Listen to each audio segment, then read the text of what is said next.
Shri Ganesha Sharada Gurubhyo Namaha Ramaya Ramabhadraya Ramachandraya Vedase Raghunathaya Nathaya Sitaya Pataye Namaha. Welcome to all for this session on Ramayana with chapter 26 of Kishkindha Kanda. With the death of Wali, his funeral rites and his final ceremonies are being done. Sugriva is supposed to be now installed as a king of Kishkindha. The chief ministers encircled Sugriva, who was clad in dripping garments and overcome with grief, approaching the illustrious Rama of imperishable exploits. He stood before him with joined palms like the sage before the grandfather of the world. Then Hanuman, the son of Maruta, who resembled a mountain of gold, his face shining like the rising sun, addressed him with profound reverence in the following words: May it please you, O Kakusta, to reinstate Sugriva in the vast and impregnable kingdom of his mighty ancestors. Be gracious unto him, O Lord, and permit him to return to his magnificent capital. May he regulate his affairs with the cooperation of his many friends.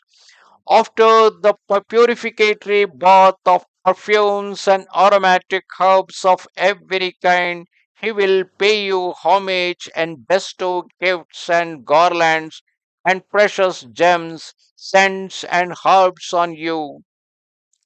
You should enter this marvelous cave carved out of the mountain and unite these monkeys with a master, thus making them happy.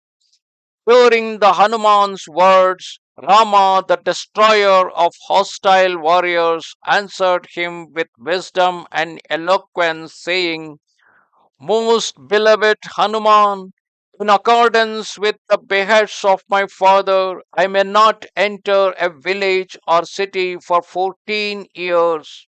Let Sugriva, that bull among monkeys, bull among vanaras, enter that prosperous and glorious city and be installed as king according to the traditional rites. Having spoken thus to Hanuman, Rama said to Sugriva, You who are conversant with your duty, proclaim that noble and valiant hero Angada, heir apparent to the kingdom. He is the eldest son of your elder brother and equal to him in courage. Angada has a valiant heart and deserves to be your heir. It is now Shravana, the first month of the rainy season that brings the floods. It is no time for military exploits, therefore, return to your capital. As for me, I shall live on the mountain with Lakshmana. This cavern carved out of the rock is large and airy and possesses a lake whose crystalline waters abound in lotuses of every kind. When the month of Kartika has come, make ready to slay Ravana. This is our pact. Meantime, O friend, return to your home and receive the royal anointing, thus gratifying your friends. Thus dismissed by Rama, Sugriva, that bull among monkeys, penetrated into the enchanting city of Kishkindha, of which Wali had been the supreme lord. Following this, their sovereign, thousands of monkeys prostrated themselves, touching the dust with their foreheads, and Sugriva, full of valor, called on them to rise, addressing his subjects with affection. That mighty warrior thereafter entered his brother's private apartments, and having come there, the powerful hero Sugriva, that bull of forest dwellers, was proclaimed king by his friends, as was formerly the god of 1,000 eyes. Then they brought him a white canopy decorated with gold and two magnificent whisks of yak's tail with gleaming golden handles. Also, gems of every kind and grain and grass, together with blossoming branches, flowers, and rich stuffs, white unguents, fragrant garlands, wild flowers, and those that grow in water, sacred sandalwood, varied and numerous perfumes, roasted grains, gold, panic seeds, honey, butter, curds, a tiger skin, and wonderfully wrought sandals. Thereafter, six lovely young girls bringing scents, tallow, and red and yellow pigments entered joyfully and distributed gems, raiment, and good among the foremost of the twice born. Those versed in the sacred formulas then prepare heaps of kusha grass and igniting a fire poured out the soma, purified by the recitation of traditional prayers.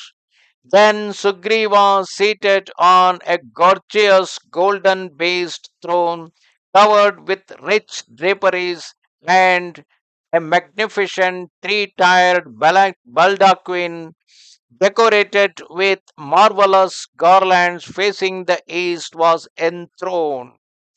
Those lions among the forest dwellers had visited the banks of rivers and streams far and wide, as well as the sacred places of the seas, in order to draw pure water which they brought back in pitchers of gold, employing golden vases and the polished horns of bulls. Gaja, Gavaksha, Gavaya, Sharabha, Gandhamadana, Mainda, Devida, Hanuman, and Jambavan, in accordance with the tradition laid down in the scriptures and on the instructions of the sages, poured the clear and fragrant water over Sugriva, as formerly the Vasus bathed Vasava of a thousand eyes. When the enthronement was completed, all those illustrious leaders of the monkeys raised a shout of joy again and again. Thereafter, in order to follow Rama's counsel, Sugriva, the king of monkeys, embracing Angada, installed him as heir apparent. Angada received investiture, and those magnanimous Plavagas acclaimed him, crying, "Excellent, excellent," praising Sugriva and the great souled Rama and Lakshmana. All were overjoyed on this auspicious occasion. A large and merry crowd, fully satisfied, filled the streets carrying banners and standards in the enchanting city of Kishkindha, which had been hollowed out of the mountain.